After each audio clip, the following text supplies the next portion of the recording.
So yeah, so God leaves his presence, and what happens? He fell unto the earth, Yeah. and he was just like, It's, let's see here. yeah, it says in verse 10. Yeah, and it came to space that for many hours Moses did again receive his. After many hours, Moses received his natural strength, like unto man, and he said unto himself, Now for this cause I know that man is nothing, which thing I never had supposed. Which is actually kind of interesting. So maybe it was, he's like, he saw the vastness of creation and stuff. Yeah, Maybe he always thought that man was the center of it, or that man was everything, or that man was it. Maybe, I don't know. But or yeah, there's he tons, says, tons of things you can now go I from know there. that man is nothing, which thing I never had supposed. He saw. So I Yeah, mean, okay, maybe it was because he was in some of the glory of God, and all of a sudden he's like, "Holy moly, what? Man's sure. nothing compared to this." Okay. There you go. Yeah. So he's like, and then he in verse 11 he kind of goes on. There's a little clarification. Now mine own eyes have beheld God, but not my Not my. natural Yep. eyes, His but spiritual my eyes did. yeah, for my natural eyes could not have beheld, for I should have withered and died in his presence. But his glory was upon me, and I beheld his face, for I was transfigured before him. So there's even a little More step detail on further. there. A Yeah. little, he had this glory, his spiritual eyes, and he was transfigured. He had to be actually changed somehow while in the presence of God to endure his glory. So he's like, and it was so cool that man is nothing compared to it. So Yeah. What a ride. a So wild ride. here goes. So here's the next phase of this, right? And so, and it came to pass when Moses had said these words, behold, Satan came, tempting The him. devil. Yes, saying, Moses, son of man, worship me. So all of a sudden, So obviously, this is very, very Christian, right? Like a lot of the texts we read, there's no reference to Satan. It's like a serpent, or it's like a yeah, there's not. yeah, There really isn't in the Old Testament. yeah. The only time is the serpent, and basically you don't hear about the devil. Oh, well, no. There might be like other Maybe in Cain. references, and we know that in the Not tradition, really in the though. traditions, there was references in Jewish, in the Hebrew culture, in the older traditions, there was references of like Azazel and stuff, and Yeah. they created this like Satan type of character. Yeah. But it's very Christian to be talking. I mean, and we already mentioned the word savior, right? So we already know Yeah. this is very Christian. But yeah. Now we have Satan on the So scene. Satan's okay. So you have Moses just starting to get his strength back from being just in this glorious presence of God, and also Satan's like, okay, I can get him. He's weak. Yeah, he goes, Moses, son of man, worship me. And then Moses looks at him, and he says, "Who art thou?" He says, "For behold, I am a son of God." Yeah, I just was told just now that I'm a son of God. In the similitude of his only begotten. And where is thy glory that I should worship thee? So I like that. It's like, do you not know who I am? He's like, I couldn't even look upon God except his glory should come upon me, and I were transfigured. But I can look upon thee with my regular natural eyes. And Yeah, totally. Good logic right he's there. like, hey, dude, I don't even, there's no protection around me. I'm just looking at you regular. Like I just saw someone and talked with them for a few minutes that has caused me for the last several hours to be like receiving my strength back, barely able to get up. Yeah. And you come over here and I can totally see you and talk to you, and you're asking me to serve you. Yeah. Yeah, that's a good point. And he says, where is thy glory? For it is darkness unto me. I can judge between thee and God. And he says, get thee hence. Get out of here.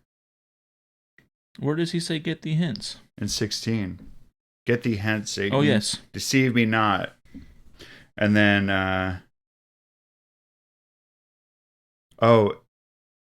he kind of mentions about the burning bush. So I don't know. You know what? I don't know if this is at the burning bush that this happens. in verse 17. And he also gave commandments when he called unto me out of the burning bush, saying, call upon God in the name of mine only begotten. Anyway, but this is before the children of Israel, or he even goes into Egypt. So this is sometime between that this happens. Yeah. So either it was at the burning bush time or after, but before he... Well, he also gave me commandments. Yeah. Called me out of the burning bush. Anyway, so let's go on. Okay, yeah, interesting. So he's like, God's already asked me to worship him. Mm-hmm.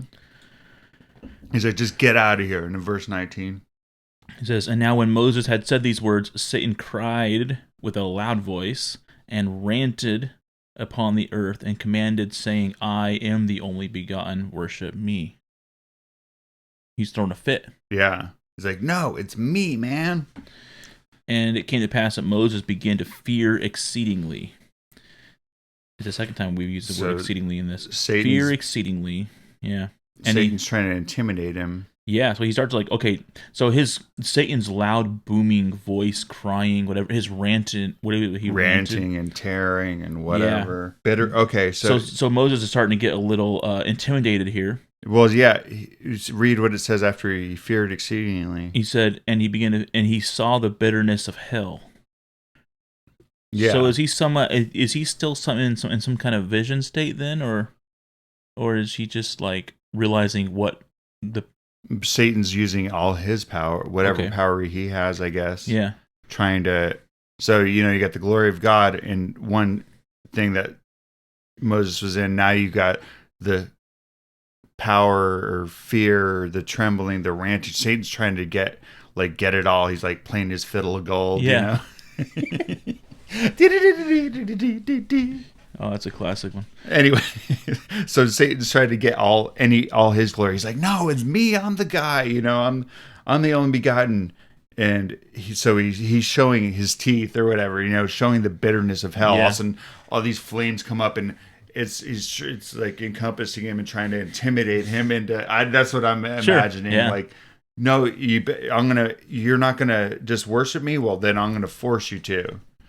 And so then Moses calls upon God, received strength, and he says, depart from me, Satan, for this God only will I worship, which is the God of glory. So all of a sudden, now, whenever he says that, Satan begins to tremble, and the earth starts shaking, Yeah. And Moses starts getting strength. It says, received strength, and called upon God, saying, uh-oh.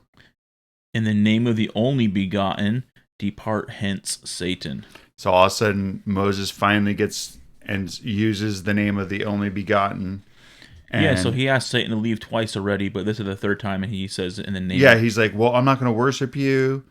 I'm not going to do, no. And all of a sudden he says, in the name of the only begotten, get out of here. And then it came to pass that Satan cried with a loud voice, weeping and wailing and gnashing of teeth. Oh, yeah. And departed hence, even from the presence of Moses, that he beheld him not. So once he says, in the name of the only begotten, get out. Yeah. That's it. He stepped into some bushes and left. So he left the room. I love that. Satan departs. Mm-hmm. Okay. He kind of just creeps back into the bushes. What's that gif that have you with seen Homer? Yeah. Yeah. Where Homer Simpson is awesome. He's like, shh. He walks backwards into the bushes. So anyway, that's pretty. Yeah. So Moses had a lot of strength there. He really is bolstered up, right? From knowing. So his discussion with God and his vision has really bolstered him up, and he's like, yeah, I'm not going to do anything. Yeah, he learned a few things. Yeah, just in that little. He picked up a few tricks.